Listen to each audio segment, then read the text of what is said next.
Peace. Thompson for.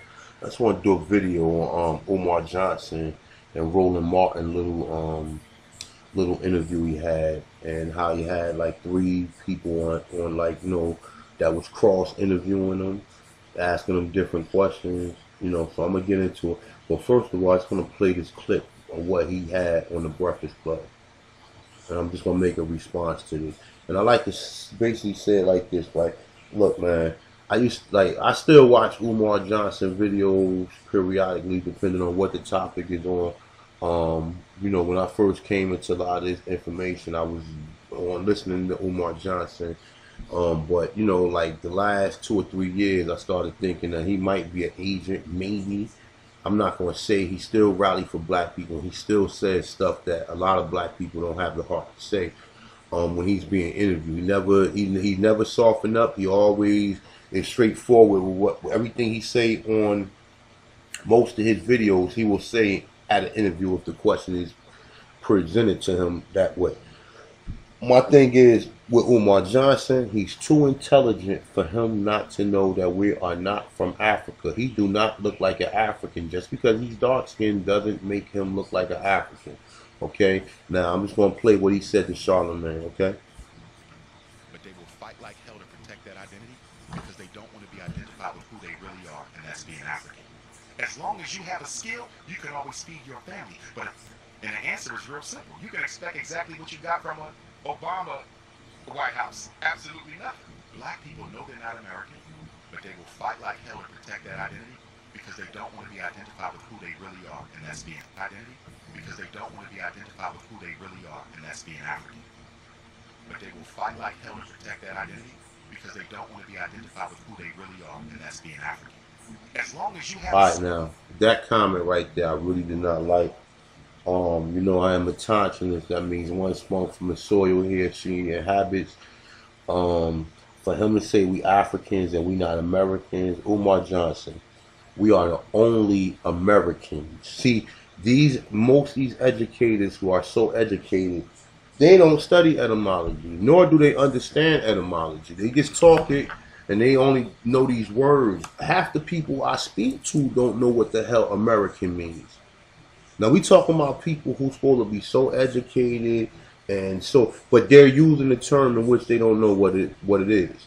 So you're saying most people don't know what the word American is. And anybody who's coming to this page for the first time, the word American, I'm just going to go right here, and then I'm going to get into the interview.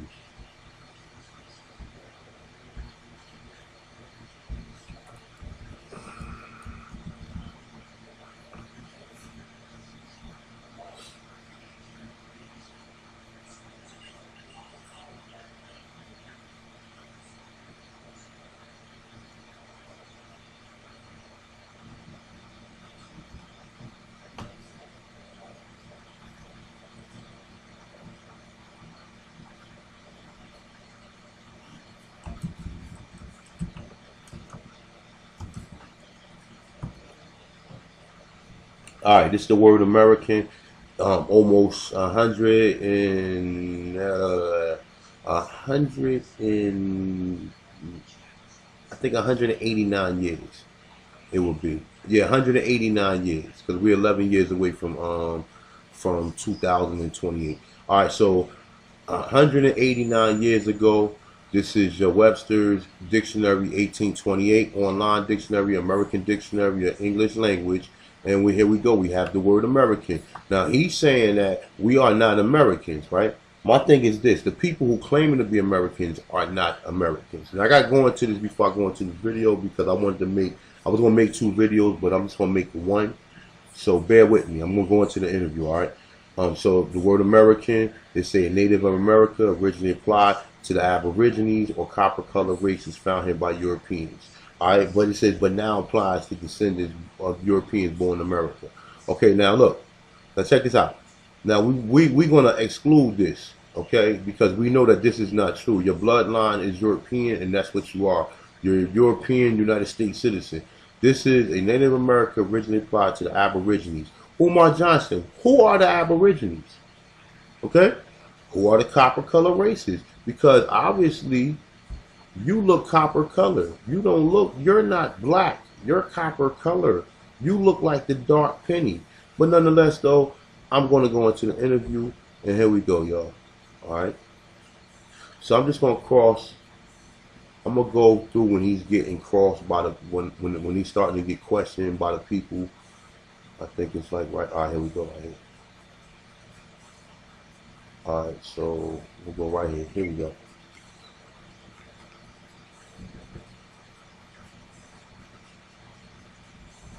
I like to just say real quick, this guy, Roland Martin, we know he's an Uncle Tom. You see how he was cooning for Hillary.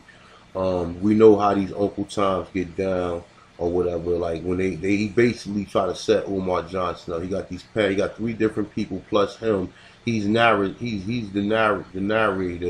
of, or he's the, you know what I'm saying, he's leading he's leading the interview. But the whole thing is that he is allowing the people who interviewing Umar Johnson to respond, and he's not giving Umar Johnson a chance to clearly respond, even though Umar Johnson is still whipping him. So I'm gonna go into the video. Buildings on land that black school was shut down. And you were raising money for. First of all, how much money has been raised, and what's the status of that project? Well, St. Paul's has been sold. Approximately 3 to 5 months ago, I was told by the auction company in charge of the sale that it was been sold to a developer. So how much money was raised?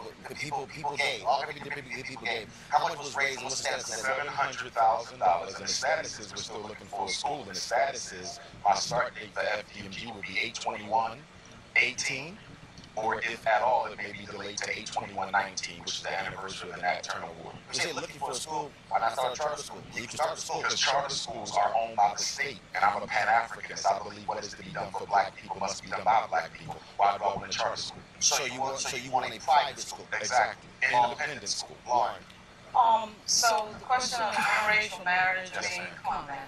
You're too smart for this. We got 43 million black people in this country. We got over 190 million white people. You're going to sit here and say that because a black person get married, a black person, white person get married, one can't understand the other person's struggle. You've seen Tim Wise, right? You've seen Russell Wallace. You've seen white people who understand racism very well.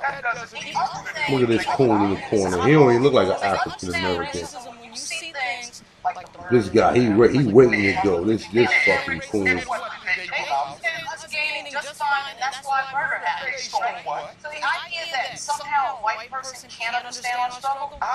See, look, you always get these black feminist women who claim to be so educated, but like I said, your education only allows you to learn what you majoring in. Most people don't study outside. They they get information from the local media and from the news or whatever, and they read from other Europeans who program them. They don't even know where these articles and these data and this statistic stuff be coming from. But I'm gonna go back into it. Care less what they understand. I'm asking, what have they done systematically? He already told you that. Oh, sorry about that. You did not tell me that. You did not tell me that. You're going to tell me that guys like Tim Wise and Reverend Wallace don't understand racism?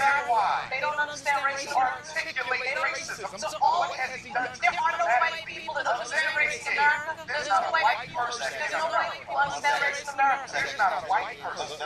There's not a white person in America who has ever worked to systematically eliminate the white privilege that they benefit from vis-a-vis your. That's right. That's right. That's right. We're not. I called me a liar, and you're cool. Hey, look, man. I just wait for the day when he wake up and realize that when he ain't no African, or he start realizing what the game is in us being Africans. When that ever happens, then they gonna be in trouble, man. Because Umar Johnson, you get these other people that they be interviewing. If that was a brother Polite or one of these other jokers, they wouldn't dare go at these people like Umar Johnson going out. He called the brother a coon, in which he is a coon. But let's get back into it. I understand that the same way. No, everybody one second. Something that I don't allow. Look. I don't allow N-word. I don't allow coon. We can talk to one another and disagree, but I do not use racial epithets against black people. Yo, he look just like that owl that Tariq Nasheed said. Will not be used on Yeah, this he don't show. like to use the word coon because he's the fucking coon. You can say whatever you want, but no racial epithets be used on this show about black people to black people. Eugene, your question. Eugene. From your paradigm, from your perspective, Civil Rights Act is an act of white folks stepping up on behalf of black folks. Here we go, get him. Current criminal justice reform legislation movement. What the Civil Rights Act got us? Nowhere. Folks that funded the Civil Rights Movement.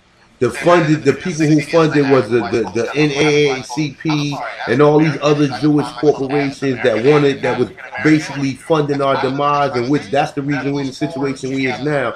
And then, see, this is the problem with half these fake educated. See, the thing is this.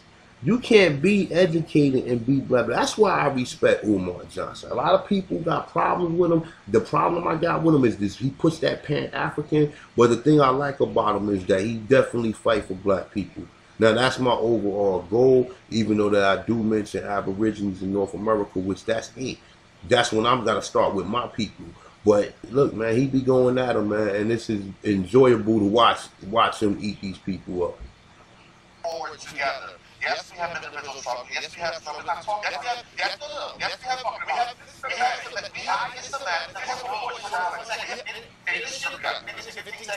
We have systematic struggles, and together as a country moving forward to defeat those struggles. Really? A country moving forward. So he want to move forward with people who believe in him, who say, yeah, I'm your friend, but then stabbing you in your back every day. And that's the system. The whole system is not moving forward. Yeah, you got a bunch of people who with the kumbaya, but it's too many people who override that. So, you know, you get, like I said, you get these guys, man, and they start talking this old, you know, I enjoyed to watch this. Not individuals, but systematic. Excuse me. One second answer. Can I finish? No. Okay, I'm going. Okay? You cannot name anything systematically done ever in this country by white people to equal the playing field for black folks. The Civil Rights Act, Congress literally sits behind us. The Civil Rights Act, the Voting Rights Act, both of those. Are you aware? Both of those. White people are proud of you, son. Scott Bolden. I think the terminology and the narrative being used is a little misleading, not from you, but from this dialogue right here. You know, it's one thing to sympathize with the struggle. It's another one to empathize with the struggle. Very different. When you talk about marriage being a political choice, and that one of the arguments that you made that I tend to agree with is that if you don't marry a black woman, then she can never support and comfort and value your day-to-day struggle as a black man. That being said, I do think that the level of the rhetoric that you use in regard to your Pan-Africanism is difficult for many of us, quote, in the mainstream to get our arms around. That's right. All right. That's understandable. Black men and white women and the civil rights struggle. It's not a new discussion. My mother was a civil rights activist in Chicago, and she would often complain privately that, one, you can't sleep black, you can't sleep white and talk black. That's right. And that's always been in the American struggle, American African-American struggle with ourselves. The other thing is that we struggle with our own psychology about self-love and otherwise. And when you get our arms around that, that does make sense. So you would have to say that you know 190. Now, I get a brother kudos right there. That's, you know what I'm saying, at least he said it in an educational way, and I respect that, you know what I'm saying, like you can't really say nothing against that or whatever, but the rest of these people, they get straight up attacking them, and they don't have no understanding. Like, you get these coons who work with these people and then think that everybody's the same, and then you start getting that in your head to where we get to this point right here where you get your own people who can't understand, who's with the coon, who can't just understand that. Let's deal with our people first. Okay, what he said is true. You cannot have a white girl and then be black power. I don't care, because altogether that white girl is phony. She's not black, so even if she's acting black and she's acting like she's accepting your struggle. Man, listen, it's a lot with that, man. I really don't bang with nobody. It's enough black women out here to deal with. You don't have to go deal with no other color races. You know, people, but you can't. One second. You have to blame look at this thing. And I agree with my brother's comments. Brother Scott. He brought up the civil rights bill, but what he did not talk about in relation to the civil rights bill is there were two words included in that bill that ultimately served to take away from black people what that bill was intended to deliver. They added gender and they added sexual orientation. And as a result of that, white women and homosexuals have been able to strip black America from the intended gains of the Civil Rights Act. So there was still racism in that bill if you will study that bill. That's right. Has anyone black systematic? I mean, has anyone white systematic done anything? Systematic white America. So LBJ would be the answer to that. That's a systematic move. No, you didn't hear the question.